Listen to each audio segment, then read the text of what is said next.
8절 보시겠습니다. 8절부터. 창세기 9장 8절. 하나님이 노아와 그와 함께한 아들에게 말씀하여 이르시되 내가 내 언약을 너희와 너희 후손과 너희와 함께한 모든 생물 곧 너희와 함께한 새와 가축과 땅의 모든 생물에게 세우리니 방주에서 나온 모든 것 곧 땅의 모든 짐승에게니라. 내가 너희와 언약을 세우리니 다시는 모든 생물을 홍수로 멸하지 아니할 것이라. 땅을 멸할 홍수가 다시 있지 아니하리라. 9장에서 하나님께서 이제 초두에 그 심판이 끝나고 난 다음에 노아와 그의 아들들을 불러서 나라 세워주실 복을 허락하십니다. 그러니까 이 홍수 심판이라고 하는 것은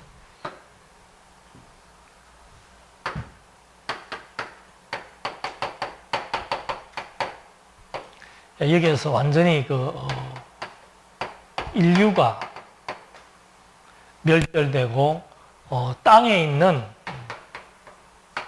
모든 생물들이 다 멸절됩니다. 그래서 하나님께서 아담에게 나라를 세워주겠다라고 했던 언약, 그게 복이죠. 그 1장 28절에 있는 나라를 세워주겠다라고 했던 그 복의 내용이 노아 시대의 홍수로 말미암아 이제 그 모든 인류와 생물들이 다 멸절했습니다. 그렇지만 하나님께서는 9장에서 다시 노아에게 아담에게 세웠던 그 복의 내용 똑같은 겁니다. 나라에 대한 언약을 다시 또 세워줍니다. 이건 무엇을 의미하는가?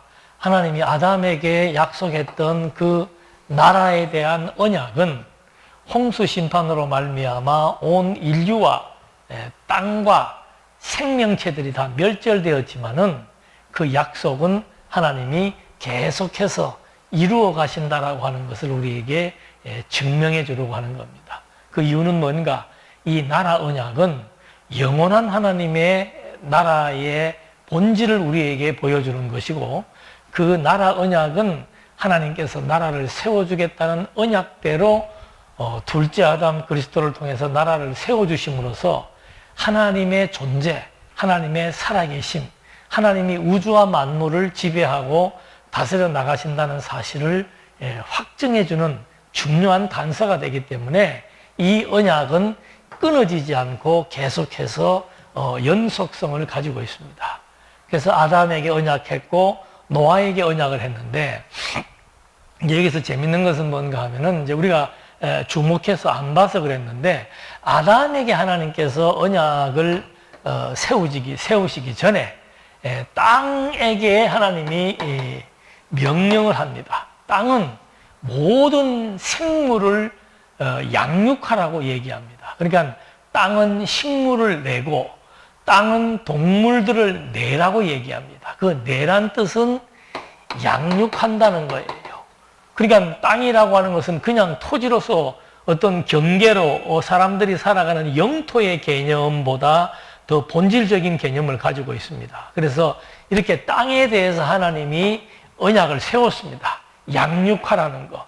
생명체들을 양육하라는 하나님의 언약이 땅에게 주어졌고, 그 다음에 이제 하나님께서 아담에게 구체적으로 나라 세울 것을 약속을 했습니다. 갑자기 이 얘기를 하는 이유가 뭘까? 이제 지금 읽어드린 본문 내용에서 또 부각되는 게 뭔가 하면은 창세기 때와 같은 그런 배경 속에서 하나님께서 이 나라 언약을 한 번 더 확증해 주고 있습니다. 그래서 그 9장 7절에 보면은 너희는 생육하고 번성하여 땅에 가득해라. 땅을 꽉 채우라 그 말입니다. 땅에 가득하고 그 중에서 번성하라 그랬습니다. 그 중이란 말은 어디에서? 땅에서 번성한다 이 말이죠. 그러니까 1장 28절과 창세기 1장에 있던 그 땅이라고 하는 것은 생명체들을 양육하는 그런 기능을 가지고 있기 때문에 하나님이 심판할 때도 여기에도 땅도 홍수 심판 때 땅도 하나님이 심판을 합니다. 그러니까 땅과 생명체는 유기적인 관계 속에서 언제까지 새하늘과 새 땅이 펼쳐질 그때까지 계속해서 이제 하나님의 언약을 실행해 나가는 그런 배경으로서 전개가 되는데, 여기 지금 7절에서도 9장 1절과 2절에서 나라 세워주겠다는 약속을 했습니다. 7절에서 다시 한 번 더 확약해 줍니다. 그러면서 바로 그 땅에서 번성하라. 왜? 아담에게 약속할 때 그 땅을 통해서 번성하도록 하나님이 약속을 했기 때문에 여기서도 동일하게 그 땅을 심판했고 땅을 통해서 번성할 것을 약속해 줍니다. 그러면서 여기에서 구체적으로 그래서 그 땅이라고 하는 것에 대한 의미는 여기서 한번 조금 더 얘기를 하고 넘어가겠습니다. 땅이라고 하는 것은 첫째는 식물을 양육합니다. 그 이제 나중에 그 창세기 보면은 창세기 1장 11절에 식물을 양육하고, 두 번째는 생물을 양육합니다. 1장 24절에 땅은 생물을 그 종류대로 내되 하면서 땅의 짐승을 종류대로 내라. 그러니까 땅이라고 하는 것은 이렇게 식물을 내고 생물을 양육시킵니다. 그리고 하나님께서 사람을 어떻게 했어요? 땅의 흙을 통해서 사람을 창조합니다.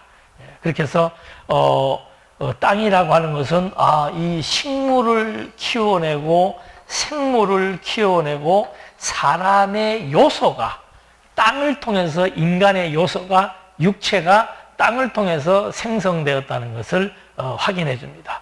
그래서 하나님께서 이 땅이라고 하는 것은 생명체와 생명성을 가지고 있습니다. 하나님이 생육하고 번성시켜 나갈 그런 생명체들과의 유기적인 관계를 갖고 있다.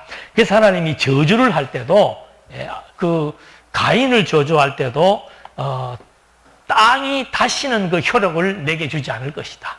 땅이 식물과 동물, 생명체들을 생존하도록 하나님께서 하지 않겠다. 그게 저주예요. 가인에게 저주를 내리는데 땅의 저주를 통해서 가인에게 저주를 내립니다. 그 다음에 이 홍수 심판도 마찬가지예요. 홍수 심판도 사람이 땅 위에서 번성했는데 땅 위에 있는 사람을 하나님이 한탄하시면서 홍수로 말미암아 6장 17절이지요. 홍수로 말미암아 땅에 있는 것들을 다 죽이리라 그랬습니다. 그러니까 심판이라고 하는 것은 어떤 그 대상이 범죄를 직접적으로 저지른 대상도 물론 포함이 됩니다만은 그 대상을 생존하게 하는 땅까지도 하나님이 같이 어우러서 저주하거나 심판을 하게 됩니다. 또 보면은 축복도 마찬가지입니다. 여기 지금 9장 1절 2절에 보면은 생육하고 번성하고 땅에 충만하고, 그 다음에 7절에서도 또 땅에 가득하여 그 중에서 번성하리라. 그러니까 하나님이 아담에게 복을 줄 때도 그냥 아담에게 생육, 번성 이렇게만 얘기하면 되는데 땅에서 땅을 꽉 채우게 될 것이고 땅을 통해서 양육을 받음으로 말미암아 번성한다라고 하는 사실을 여기서 주지해 주고 있습니다. 그래서 이 땅이라고 하는 것은 생명과 관련이 있고 하나님의 저주, 심판, 축복을 할 때 같이 연결되어져서 섭리되어진다는 사실을 확인해 볼 수 있습니다. 그래서 이렇게 하시는 이유는 뭔가 하면은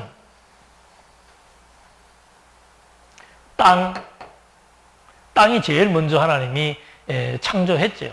창조하고 그 다음에 이제 식물,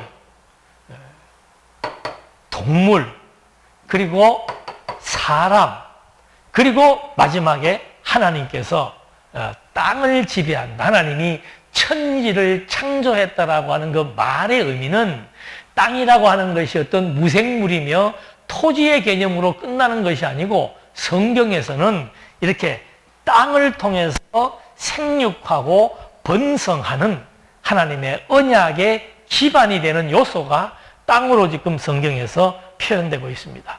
그래서 하나님은 이런 과정들을 통해서 하나님은 땅을 지배하시는 분이다. 그래서 그 신명기에 보면은 그런 게 나와요. 살인을 했는데 살인자가 도망을 갔습니다. 그래도 그 살인자의 살인 행위에 대해서 하나님은 심판을 하고 그 살인자로 말미암아 혹시라도 주변에 더러워지지 않도록 의식을 치르도록 하는데, 어떻게 의식을 치르는가 하면은 짐승을 잡아서 목을 꺾어서 그 피를 땅에다가 쏟으라 그럽니다. 왜 피를 땅에다가 쏟으라 그러는가? 바로 여기에 나와 있는 저주와 심판에 대한 의미를 담고 있는 겁니다. 땅의 주인이 하나님이기 때문에 그 살인자가 도망갔더라도 그 살인자의 죄를 심판하고 그 살인자의 죄를 온 백성들에게 알려서 심판하는 의식에 있어서 피를 뿌림으로 말미암아 하나님께서 그 더러움에 대한 것들을 속죄해주는 의식에 피를 땅에 쏟으라는 이유도 결국 하나님은 땅의 주인이시다. 그 다음에 하나님은 저주와 심판과 축복의 주체가 된다라고 하는 사실. 그러니까 이 땅은 땅으로서 끝나는 것이 아니고 땅이 이렇게 생명성을 가지고 있어서 하나님의 생육하고 번성하게 하시는 언약의 요소로서 작용시키고, 그 땅을 통해서 하나님은 저주, 심판, 축복, 그리고 언약에 대한 성취를 다 이루어 나간다는 사실을 설명해 주는 겁니다. 그래서 만물이 주에게서 나왔다라고 할 때, 또 하나님이 만물을 지배한다라고 할 때 그 구체적인 방식들을 지금 우리는 이런 일련의 과정들을 통해서도 확인을 해볼 수가 있습니다.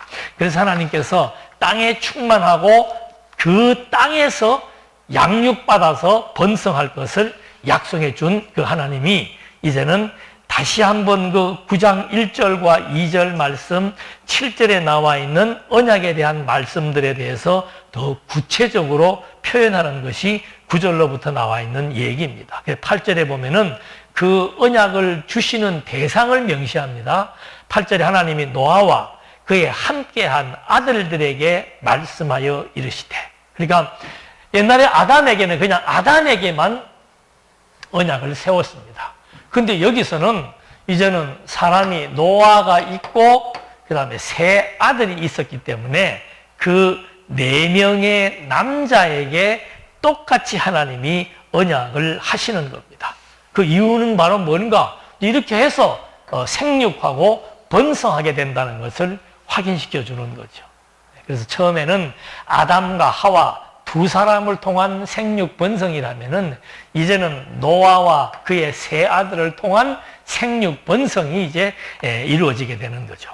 그렇게 해서 하나님께서 이 세 사람을 통해서 이제 사람들이 온 땅에 퍼져 나갈 것을 약속을 하고 있는 겁니다. 그래서 내가 언약을 이렇게 세웠는데 10절에 너희와 함께, 이거 지난 시간에 했습니까? 안 했죠.